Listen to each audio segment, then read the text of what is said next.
Hi hello everyone, নাও আজকে ক্লাসে আমরা বেসিক্যালি একটা সায়েন্সের টয় অর্ডার করেছি অ্যামাজন থেকে। সায়েন্সের টয় বললে হয়তো ভুল হবে, এটা বেসিক্যালি শোপিস আকারে কিন্তু অনেকের ঘরেই থাকে। আজকে আমরা এটা আনবক্সিং করবো, করে দেখবো এর পিছনে সায়েন্সটা কিভাবে কাজ করে। ওকে,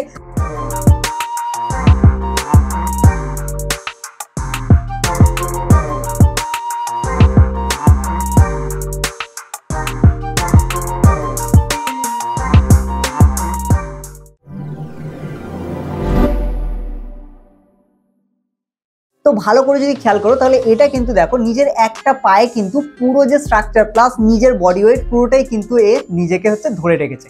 দেখো এটা হচ্ছে নাচছে কিন্তু তারপরে হচ্ছে এক পায়ে দাঁড়িয়ে আছে, কোনো রকম পড়ে যাচ্ছে না, কিছুই করছে না।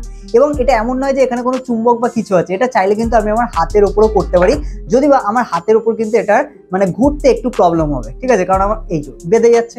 এবং এখানে কোনো চুম্বক নেই, যেটা আমি বারবার বললাম, এটা কিন্তু সিম্পল জাস্ট একটা হচ্ছে মানে স্টিলের স্ট্রাকচার, এবং এটা কিন্তু একটা বেসিক্যালি ফাইবার, ঠিক আছে, এটা কিন্তু স্টিল না, এটা যে উপরের কালারটা এরকম করা হয়েছে, একটা ফাইবারের স্ট্রাকচার।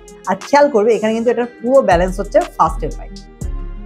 এবার চলে আসি যে এর পিছনে সায়েন্স কিভাবে কাজ করে। তো এখানে পুরো এই যে শোপিস বা টয় আমরা যাই বলি না কেন, এগুলো আলটিমেটলি যে কাজ করে এটা পুরোটাই কিন্তু সেন্টার অফ মাসের জন্য কাজ করে। তো এখানে যদি ভালো করে খেয়াল করো তাহলে এখানে দেখো এই যে স্ট্রাকচারটা তৈরি করা হয়েছে, এর দুপাশে দুটো হচ্ছে বল রাখা হয়েছে, আর এর পুরো ভরটা মোটামুটি মাঝামাঝি একটা জায়গায় থাকার জন্য পুরোটা কিন্তু অ্যাকচুয়ালি ডিস্ট্রিবিউট হয়ে যাচ্ছে, এবং এখানে মাঝখানে একটা যা সাপোর্ট দেওয়া হচ্ছে পুরো ভরটা ব্যালেন্স করার জন্য। তো এখানে পুরোটাই কোনো ম্যাজিক বা ম্যাগনেটিক পাওয়ারের উপর কাজ করে না, পুরোটাই কিন্তু সায়েন্সের নিয়মে কাজ করে, এবং যেটাকে আমরা বলি হচ্ছে সেন্টার অফ মাস বা ভরকেন্দ্র। তাই প্রত্যেকটা বস্তুর কিন্তু একটা নিজস্ব ভরকেন্দ্র আছে, এবং সেই ভরকেন্দ্রতে যদি তাকে হচ্ছে দাঁড় করানো যায় তাহলে কিন্তু সেটা খুব ইজিলি সেই জায়গাতে হচ্ছে দাঁড়িয়ে থাকবে।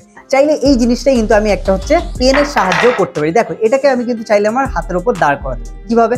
এর জাস্ট সেন্টার অফ মাসটা আমাকে খুঁজে দেখতে হবে, ঠিক আছে, কারণ এর মধ্যে মোটামুটি সেন্টার অফ মাস দেখো এরকম জায়গায়। তাহলে খেয়াল করো ভর কেন্দ্রে হাত দেওয়ার জন্য কিন্তু পেনটা আর পড়ছে না, কিন্তু বাই চান্স যদি আমি ভর কেন্দ্র থেকে হালকা হাতটাকে আমি সরিয়ে নিই তাহলেই কিন্তু এটা পড়ে যাবে, দেখতে পেলে। তো এখানে এই পুরোটাই কিন্তু কাজ করছে অ্যাকচুয়ালি সেন্টার অফ মাস বা ভর কেন্দ্রের উপর। আরেকটা তোমাদের এক্সাম্পল যেটা বলছিলাম, যে একটা পাখি আইফেল টাওয়ারের উপর মুখ দিয়ে হচ্ছে ডানা দিয়ে এভাবে বসে আছে, এটাও কিন্তু সেম সেন্টার অফ মাস, কারণ আলটিমেটলি তার যে ডানা সেগুলোতে তার ভরটা ডিস্ট্রিবিউট হয়ে যাচ্ছে, এবং তার যে মুখ আছে ওইখানে কিন্তু আলটিমেটলি ভর কেন্দ্রটাই। তো স্টুডেন্ট, আই হোপ আজকে ক্লাস তোমরা বুঝতে পেরে গেছো যে এখানে ভর কেন্দ্র বা সেন্টার অফ মাস কিভাবে বিভিন্ন ধরনের ইনস্ট্রুমেন্ট বা বিভিন্ন ধরনের হচ্ছে খেলনা বা শোপিস এগুলোতে ইউজ হয়। তো নাও আজকে ক্লাস আমরা এখানেই শেষ করবো, দেখা হচ্ছে নেক্সট ক্লাসে আরো নতুন নতুন কোনো হচ্ছে প্র্যাকটিক্যালের সাথে।